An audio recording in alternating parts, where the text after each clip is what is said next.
Case Justice for Bella. Kita yang dengar ni pun pecah kepala nak faham betapa kompleksnya kes ini. Bermula 24 Jun 2021, terbongkar sedikit demi sedikit mengenai dengan skandal penderaan seorang remaja bernama Bella yang terpalit dituduh adalah mak angkatnya, Siti Bainon. Untuk perkenalan, Siti Bainon merupakan aktivis sosial dan pengasas Rumah Bonda, yakni rumah perlindungan dan pemulihan kepada remaja yang terdedah kepada bahaya moral. Mudah cakap, rumah perlindungan untuk remaja yang sudah mengandung di luar perkahwinan. Mereka yang ditempatkan di rumah ini rata-rata dah lebih 18 tahun.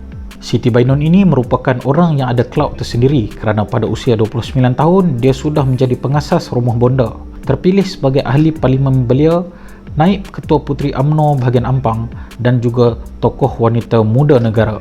Dia dah biasa ambil anak angkat dan termasuk Bella ada 7 orang anak angkat yang dibelanya.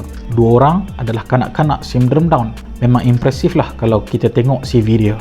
Tapi mengejutkan apabila dia terpalit dalam dakwaan kononnya telah menyebabkan penderaan ke atas seorang remaja OKU, Bella. Kisah hidup Bella memang menyedihkan. Dia dijumpai dalam keadaan yang tidak terurus di bandar Kuala Lumpur semasa dia umur 7 tahun. Akhirnya diselamatkan JKM dan ditempatkan di rumah Sinar Harapan Tengku Ampuan Najihah di Negeri Sembilan sehinggalah dia 12 tahun. Tahun lalu, Bella dibawa ke mahkamah untuk dapatkan lanjutan perintah perlindungan untuk membolehkan dia terus tinggal di rumah tersebut. Ini adalah proses rutin. Dekat mahkamah, dia terserempak dengan Siti Bainon yang ada urusan untuk kes di Rumah Bonda. Siti Bainon pun cakap kepada hakim untuk diberikan hak penjagaan sebagai ibu angkat kepada Bella dan hakim pun benarkan. Maka bermula Julai 2020 hinggalah Oktober 2020, Bella dibawa tinggal di Rumah Bonda. Dekat sinilah Bella berkenalan dengan seorang aktivis masyarakat bernama Zurianti Sudin atau lebih mesra digelar Mami yang selalu bersama melawat Rumah Bonda. Kemudian apabila Siti Bainon pindah ke rumah sewa barunya, Bella dibawa tinggal di unit kondominium ini dan tidak lagi berada di Rumah Bonda. Mami ini dah minta kepada Siti Bainon berkali-kali untuk jumpa Bella, tapi sejak awal tahun tak dapat jumpa atas pelbagai alasan yang diberikan. Semuanya terungkai bila ibu angkat Bella, Siti Bainon Ahmad Razali, dibawa ke hospital pada 23 Jun kerana disahkan positif COVID. Pada 24 Jun, Mami telah ke rumah kondo Siti Bainon untuk berjumpa dengan Bella. Semasa masuk ke kondo itu, Mami terus panggil Bella dan dia keluar dari bilik store dalam keadaan yang lemah dan Mami nampak tangan Bella ada kesan luka. Terus Mami minta Bella buka kardigan dan terbongkarlah segala jenis kesan luka pada badan Bella. Kalau yang follow isu ni di media sosial pasti akan ada tengok gambar ataupun video keadaan adik Bella. Saya sendiri tak sampai hatilah untuk nak masukkan video tersebut dalam penceritaan ni. Pada masa itu, Mami yang kenal dengan penasihat Rumah Bonda iaitu Syed Azmi telah call dan Syed Azmi berjanji untuk telefonkan JKM bagi melaporkan suspek penderaan yang berlaku ke atas Bella. Pada hari itu juga, Mami telah bawa Bella ke hospital untuk rawatan kerana dia juga positif COVID. Pada hari yang sama, Mami buat laporan polis kerana syak Bella telah didera. Keesokan harinya pada 25 Jun, Mona Din yang merupakan seorang influencer di Facebook mendapat panggilan telefon daripada seorang followernya menceritakan hal ini. Tetapi memikirkan kes ini masih lagi dalam siasatan polis, Mona Din tidak berkongsi maklumat untuk tidak mengganggu siasatan.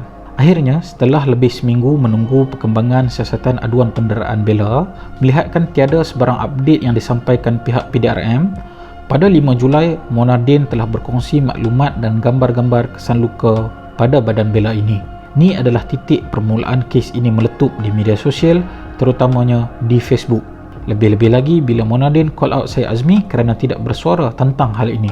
Bermulalah penularan isu ini di semua media sosial, contohnya di Twitter apabila aktivis seperti Akhi Fairuz mula kongsikan kronologi. Betty Benafe, Era Fazira, Sharnas turut buat live session bersama Mona Din. Malah, Sinar Harian turut mengeluarkan video ringkas tentang kes ini.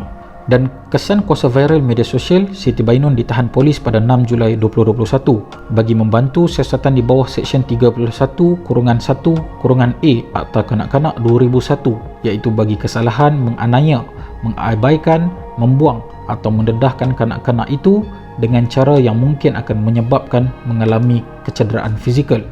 Melalui kenyataan oleh Peguam Bela Rumah Bonda pada 7 Julai, pihak pengurusan menafikan wujud elemen penderaan. Pada masa yang sama, Peguam Rumah Bonda telah buat laporan polis terhadap beberapa individu yang mengeluarkan surat tuntutan untuk mereka berhenti menyebarkan isu ini di media sosial. Akhirnya pada 8 Julai, Syed Azmi telah mengeluarkan kenyataan menjelaskan mengapa dia mengambil keputusan untuk berdiam diri sementara menyelesaikan urusan penjagaan remaja dan kanak-kanak lain dalam penjagaan Siti Bainun atau Rumah Bonda. Pada hari yang sama, Menteri Pembangunan Wanita, Keluarga dan Masyarakat mengesahkan bahawa hak penjagaan Bella dilucutkan dan Bella kembali ditempatkan di Taman Sinar Harapan, Seremban.